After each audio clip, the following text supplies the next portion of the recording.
President Trump reached out to Democratic Senator Elizabeth Warren for a conversation that the White House called productive. Joining us right now with the details of how that conversation came about and maybe some areas where they can work together is Senator Elizabeth Warren. She is the lead Democrat on the Banking Committee. And Senator, thank you for being with us.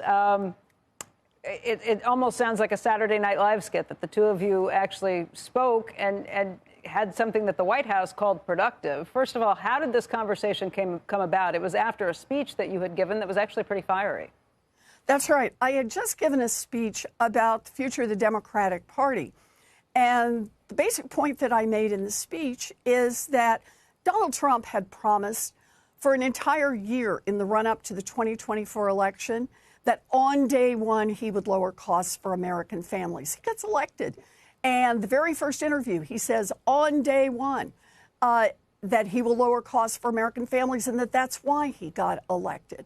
And yet here we are a year in, and the cost of groceries is up, the cost of utilities is up, the cost of housing is up, the cost of health care is up, up, up.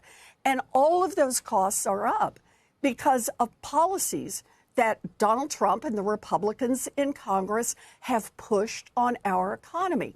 So the argument I was making in the speech is it's time for Democrats to jump in to hold Donald Trump and the Republicans accountable for these higher costs for American families, and then make a choice as we go forward. We can take our economic agenda and sand it down, narrow it down to make it more acceptable to billionaire donors, or we can actually go full-throated on behalf of the American people and make bold proposals and demonstrate that we will get in there and fight for them. But this was all about lowering costs for American families because that's what Democrats are going to do, and that's what the election of 2026 is going to be about. So shortly afterwards, you get a call from the president. Yeah. Were you surprised? What happened? Yes, I was surprised. In fact, I did not recognize the phone number. So the question then is, he raises the point about a cap on credit card interest rates, something that had come up in the speech and that I've been working on for years, and that is trying to get interest rates down. And he said he wanted to work on that. And I said, great, let's get something done. Because my point was, and I had made this point in the speech, he had not lifted a finger to try to get something through on credit card interest rate caps. And then while I had him, I said, you know, there's something else you could do just right away. We need to bring down the cost of housing. And the way we do that is to increase housing supply all across this country. We're 3 million units of housing short, and we need urban housing, rural housing, housing for first-time home buyers, housing for renters, housing for seniors, housing for people with disabilities. So I had worked with Chairman Tim Scott, the Republican chair of the Banking Committee. We put together a bill that had 40 proposals in it, every one of them aimed toward increasing supply, making it easier to get approvals, more on manufactured housing. Passed the Senate unanimously, and yet goes over to the House, and the House Republicans won't move it at all. Gets tangled up over there. And I said, Mr. President, you want to help bring down the cost of housing? Light a fire under your House Republicans, get them to move this bill. Let's get it signed into law, and let's get started now on a first step on lowering housing costs. So Senator, we have a lot to talk about. I want to go back to credit cards just Sure. for a moment, because there is a study by a professor at the University of Pennsylvania's Wharton School suggesting that a 10% cap could make up to 80% of customers of credit cards in America unprofitable at the current lending rates and credit limits, which suggests that there would be a meaningful reduction in the amount of credit potentially made available to customers if something like this were to go into effect. What do you make of that? Well, first, obviously, I want to take a look at their data, but I also just want to start with the big picture here. Is there anybody defending 36% interest rate on credit cards or 28% interest on credit cards. Anybody out there who isn't paid by the industry that's putting out those credit cards? And do keep in mind right now, there are a lot of community banks, there are a lot of credit unions that are putting out credit cards at much, much lower interest rates. But what do the credit card company giants say? They say, oh, no, you can't touch credit card interest rates. No matter what, it will be the end of the world. We will shut down credit cards. They go on and on and on. And basically, it's the same song they sang over what would happen if the CFPB put some caps on overdraft fees. What would happen if the CFPB put caps on fees on credit cards?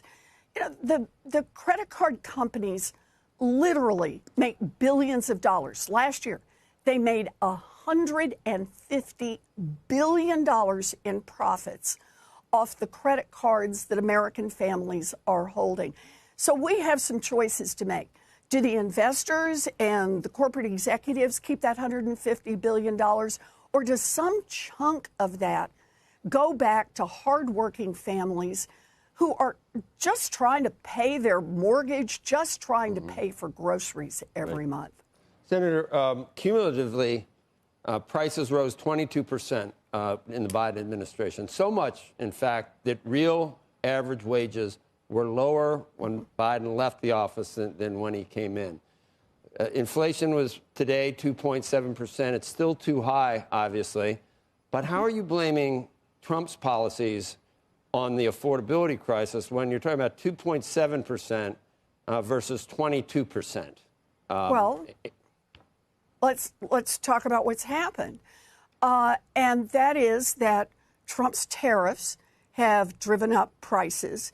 Trump's chaos from the tariffs and other changes have driven up prices. Trump's energy policies have driven up prices. Price of utilities, take a look around. And Trump's decisions, along with the Republican Party, to cut access to health care has driven up the cost of health care for some families double and even triple. So we're talking about Trump policies that have driven up costs for American families. You know, just pick one little piece out of that. Have you observed what's happening to home mortgage foreclosures? Do you know that since Donald Trump was sworn in, home mortgage foreclosures have gone up 21%? So, yeah, there have been a lot of policies that Donald Trump and the Republicans have been following for a year now, and it is showing up in the costs that people pay. Right. I was trying to do the composite of putting everything together instead of picking individual things, and that's 2.7% versus a high of 9% during the Biden administration. Look, oil's down at least. Most prices don't drop, Senator. You know, the Fed looks for a 2% inflation rate. That's the target. So prices continue to rise every single year because we don't want deflation. So 2.7, while not great, is nothing close to what we had under the Democratic administration. You know, Joe, what you should do? You should go lecture to every American family around the country who is saying they feel under enormous economic stress. 80% of Americans say, I'm worrying about whether or not I can make it to the end of the month on my paycheck. I'm worried about whether or not I can send my kids to school. I'm worried about whether or not I will ever have a chance to retire. American families are mashed to the wall on prices. They are not able to take their paychecks and stretch them far enough and build some real economic security. And part of that is because Donald Trump, in the 1 year that he has been in office, after promising how many times during the election? At least hundreds of times, promising to lower costs on day one. The costs that families have to deal with up close and personal every day, those costs, groceries, utilities, housing, healthcare, those costs are up. And it's putting a squeeze on American families. You can go tell them it's not, but I don't think they're going to believe you. I'm trying to read the room here.